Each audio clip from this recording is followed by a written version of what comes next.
Welcome to my YouTube channel free classes में आपका स्वागत है। तो डियर स्टूडेंट, आज हम लोग प्रेजेंट कॉन्टिन्यूअस के बारे में पढ़ेंगे। लास्ट लेक्चर में हम लोग प्रेजेंट इंडेफिनिट के बारे में पढ़ा था कि प्रेजेंट इंडेफिनिट की क्या आइडेंटिफिकेशन होती है और कैसे सेंटेंस को हम पहचानते हैं और कैसे उसका ट्रांसलेट होता है। ठीक है, तो आज हम लोग प्रेजेंट कॉन्टिन्यूअस के बारे में पढ़ेंगे। ठीक है, तो देखिए present continuous, present continuous tense. ठीक है, तो देखिए इसमें एक वर्ड आ गया, नाम से ही व्यक्ति की पहचान हो जाती है, वैसे ही इसकी भी पहचान हो गई। कॉन्टिन्यूअस, ये वर्ड आ गया। कॉन्टिन्यूअस की जो हिंदी मीनिंग होती है वह होती है लगातार। कॉन्टिन्यूअस की पहचान, कॉन्टिन्यूअस की हिंदी मीनिंग होती है लगातार। तो देखिए इस प्रेजेंट कॉन्टिन्यूअस में जो एक्शन होता है हमारा वो कॉन्टिन्यूअस होता है। प्रेजेंट कॉन्टिन्यूअस में जो एक्शन होता है वो कॉन्टिन्यूअस होता है, लगातार चल रहा होता है। प्रेजेंट कॉन्टिन्यूअस एक्शन लगातार चल रहा होता है। ठीक है, यानी an action going on at the time of speaking, यानी जिस एक्शन की हम बात करेंगे जिस समय, वो एक्शन उस समय क्या होगा, गोइंग ऑन होगा, यानी चल रहा होगा। ठीक है, तो कॉन्टिन्यूअस की हिंदी मीनिंग होती है लगातार। जिस एक्शन की हम बात करते हैं वो एक्शन उस समय क्या होता है, ऑनगोइंग होता है, यानी चल रहा होता है। ठीक है, अब देखिए इसकी कुछ ट्रेडिशनल हिंदी आइडेंटिफिकेशन होती है जो हम लोग एकेडमिक में बहुत अच्छी तरह से पढ़ते हैं, लेकिन कुछ समय के बाद ये कॉन्सेप्ट हमारा ख़त्म हो जाता है। ठीक है, तो देखिए इसकी हिंदी जो आइडेंटिफिकेशन होती है, हिंदी आइडेंटिफिकेशन, वो हिंदी सेंटेंस के लास्ट में यानी वर्ब में ये हिंदी वर्ड लगे होते हैं। रहा है, रही है, रहे हैं। ठीक है, ऐसे वर्ड यदि हिंदी सेंटेंस के लास्ट में यानी वर्ब में लगे होते हैं तो ऐसा हम लोग एज्यूम करते हैं, ऐसा हम लोग मानते हैं कि ये सेंटेंस हमारा किसका है, प्रेजेंट कॉन्टिन्यूअस का है। लेकिन ये बात केवल एकेडमिक तक ही है। आगे जब हम पढ़ेंगे तो ये बात, ये कॉन्सेप्ट ख़त्म हो जाता है। ठीक है, यानी कोई ज़रूरी नहीं रहता कि जिस हिंदी सेंटेंस के लास्ट में रहा है, रही है, रहे हैं नहीं लगा, उसका ट्रांसलेट हम कॉन्टिन्यूअस में नहीं करेंगे। कोई ज़रूरी नहीं है कि रहा है, रही है, रहे हैं, लगा है तभी वो सेंटेंस हमारा कॉन्टिन्यूअस का होगा। ठीक है, एक कॉन्सेप्ट और होता है, यदि एक्शन हमारा टेम्परेरी है,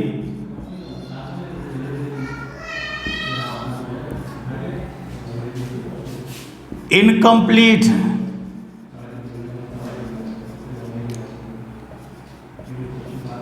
और ऑन गोइंग है,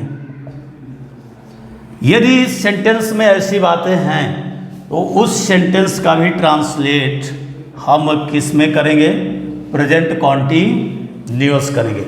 यानी वो भी सेंटेंस हमारा किसका होगा, प्रेजेंट कॉन्टिन्यूअस का होगा। ठीक है, एग्जाम्पल देखिए जैसे लिखा हो,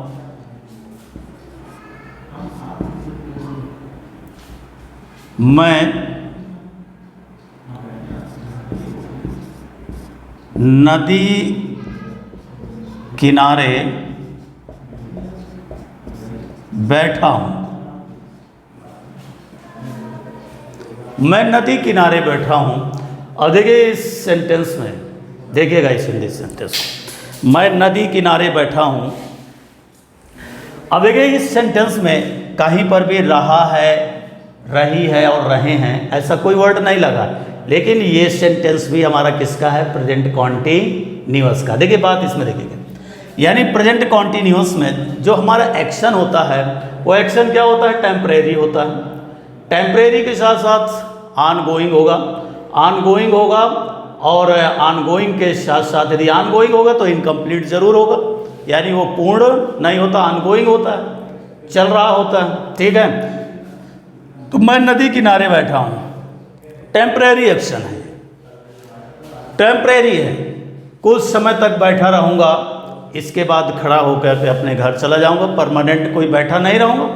ठीक है, तो ये भी सेंटेंस हमारा किसका है? प्रेजेंट कॉन्टिन्यूअस का है। ठीक है, मैं नदी किनारे बैठा हूँ, इसका ट्रांसलेशन हो जाएगा I am standing on the bank of river. मैं नदी किनारे बैठा हूँ। ठीक है, यानी ये टेम्परेरी एक्शन है, जो टेम्परेरी होगा, इनकम्प्लीट होगा, ऑनगोइंग एक्शन होगा, उसका ट्रांसलेशन हम किस में करेंगे? प्रेजेंट कॉन्टिन्यूअस में करेंगे। रहा है, रही है, रहे हैं, लगा हो, अदरवाइज ना लगा हो। ये कॉन्सेप्ट कुछ समय के बाद खत्म हो जाता है। ठीक है, हर जगह ये अप्लाई नहीं होता है। ठीक है, तो यदि रहा है, रही है, रहे हैं, नहीं लगा, तब भी सेंटेंस हमारा किसका होगा? प्रेजेंट कॉन्टिन्यूअस का होगा। टेम्परेरी हो, ऑनगोइंग हो, इनकम्प्लीट हो, उस सेंटेंस का हम ट्रांसलेशन किस में करेंगे? प्रेजेंट कॉन्टिन्यूअस में करेंगे। ठीक है, ये बात क्लियर हुई होगी आपको। देखिए इसकी जो हेल्पिंग वर्ब होती है, हेल्पिंग वर्ब इसकी होती है is am are. Helping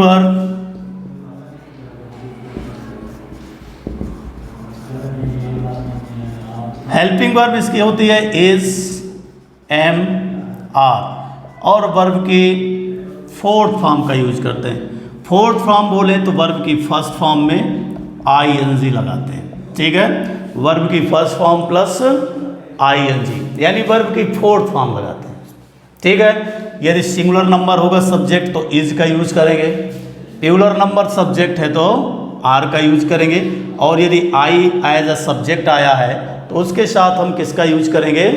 M का यूज करेंगे। ठीक है, प्रेजेंट कॉन्टिन्यूअस, कॉन्टिन्यूअस में एक्शन हमारा ऑनगोइंग होता है, यानी चल रहा होता है, टेम्परेरी होता है, इनकम्प्लीट होता है। ठीक है, और ऑनगोइंग एक्शन होता है, यानी जिस समय हम जिस एक्शन की बात करते हैं वो एक्शन उस समय क्या होता है? ऑनगोइंग होता है, यानी चल रहा होता है। ठीक है, अब देखिए यूपी बोर्ड में 3 तरह के सेंटेंसेस पूछे जाते हैं: affirmative, negative, interrogative, interrogative negative. इस तरह से हिंदी टू इंग्लिश में ट्रांसलेट करने के लिए सेंटेंसेस हमारे पूछे जाते हैं। ठीक है, तो देखिए सबसे पहले हम अफर्मेटिव सेंटेंस की बात करेंगे। अफर्मेटिव सेंटेंस कैसे होते हैं, क्या फॉर्मेट होगा, और कैसे सेंटेंस हमारे हिंदी टू इंग्लिश ट्रांसलेट होंगे। ठीक है, अफर्मेटिव सेंटेंस फॉर्मेट ऐसा होगा, सब्जेक्ट और अकॉर्डिंग टू सब्जेक्ट हम इज एम आर का यूज करेंगे। वर्ब की फोर्थ फॉर्म ऑब्जेक्ट, यदि सेंटेंस बड़ा है तो अदर पार्ट होगा। ठीक है, नहीं है तो ज़बरदस्ती कहीं से लाने की ज़रूरत बिल्कुल भी नहीं है। ठीक है, तो इस तरह से ये सेंटेंस हमारे फ्रेम होंगे, ट्रांसलेट होंगे। अफर्मेटिव सेंटेंस, इसका स्ट्रक्चर ये है, सब्जेक्ट, अकॉर्डिंग टू सब्जेक्ट हम इज एम आर का यूज करेंगे। वर्ब की फोर्थ फॉर्म बोले तो वर्ब की फर्स्ट फॉर्म में आई एन जी लगाएंगे। ऑब्जेक्ट यदि है तो रखेंगे, नहीं है तो ज़बरदस्ती कहीं से रखने की ज़रूरत नहीं है। यदि सेंटेंस हमारा बड़ा है तो उसको लास्ट में अदर पार्ट में ऐड करके सेंटेंस का ट्रांसलेट कर दिया जाता है। एग्जाम्पल देखिए, जैसे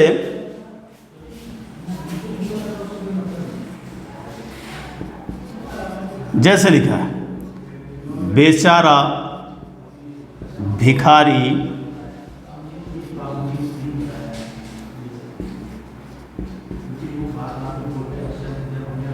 द्वार द्वार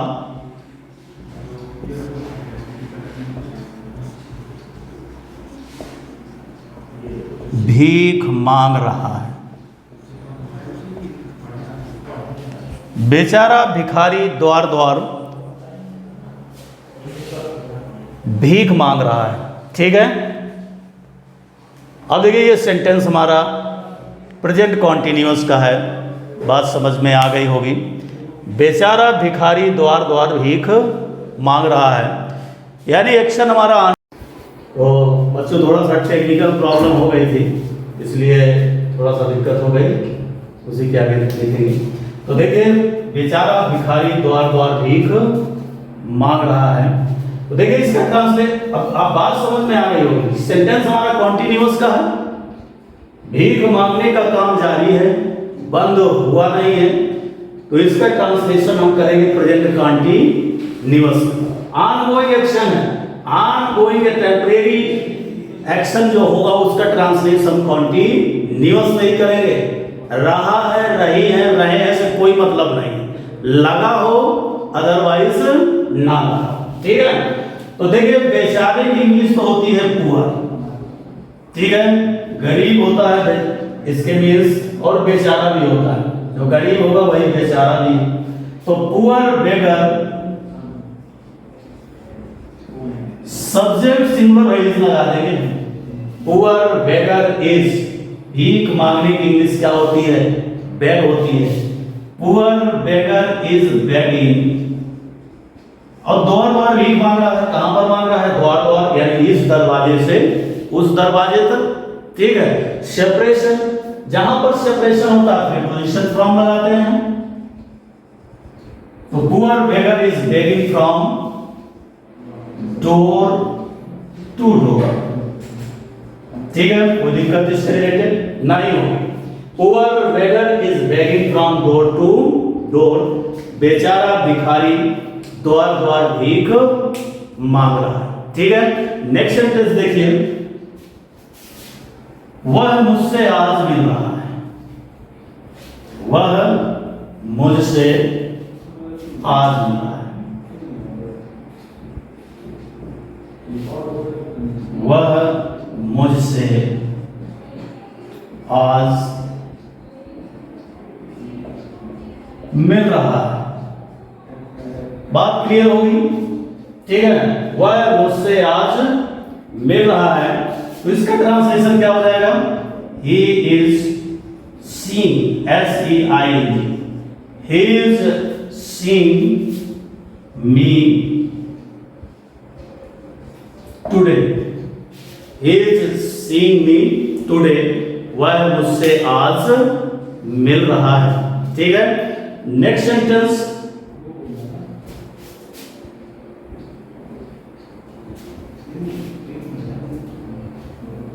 नेक्स्ट सेंटेंस देखिए, जैसे लिखा हो, ये शरारती लड़के अपना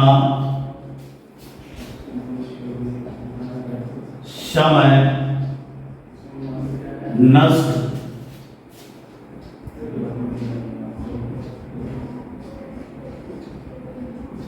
ये शरारती लड़के अपना समय नष्ट कर रहे हैं।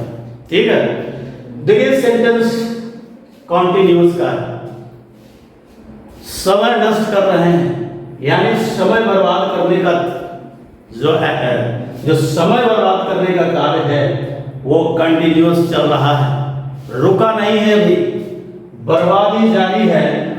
इसलिए सेंटेंस का ट्रांसलेशन हम कॉन्टिन्यूअस करें। ये शरारती लड़के, ये पूरा आपका सब्जेक्ट होगा। सब्जेक्ट आपका एक शब्द का भी हो सकता है, दो शब्द का भी हो सकता है, और कई शब्दों का भी हो सकता है। ठीक है, तो ये शरारती लड़के यानी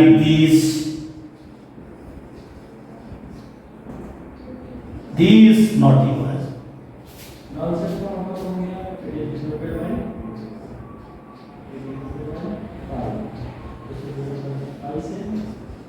these naughty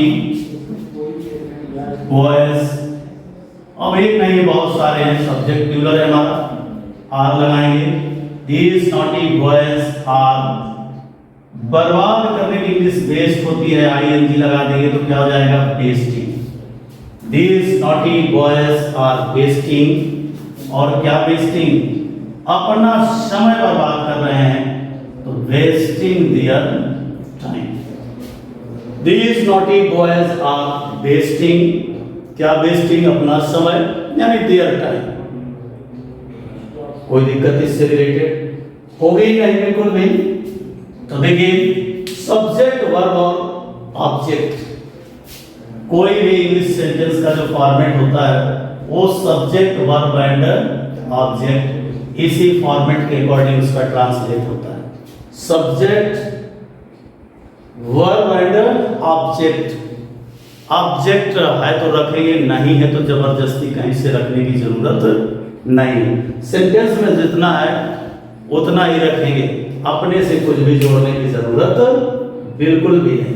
ठीक है, नेक्स्ट सेंटेंस देखिए. जैसे लिखा है, वह दूसरी गाड़ी से जा रहा है.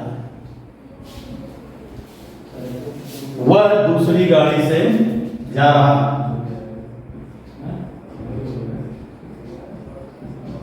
जाने का काम कंटिन्यू है. वह दूसरी गाड़ी से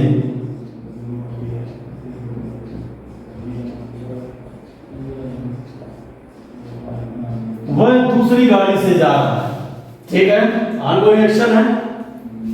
ट्रांसलेशन प्रेजेंट कॉन्टिन्यूअस में करेंगे तो ये प्रेजेंट कॉन्टिन्यूअस का सेंटेंस है. वह दूसरी गाड़ी से जा रहा है, ट्रांसलेशन हो जाएगा he is leaving, he is leaving by the next train.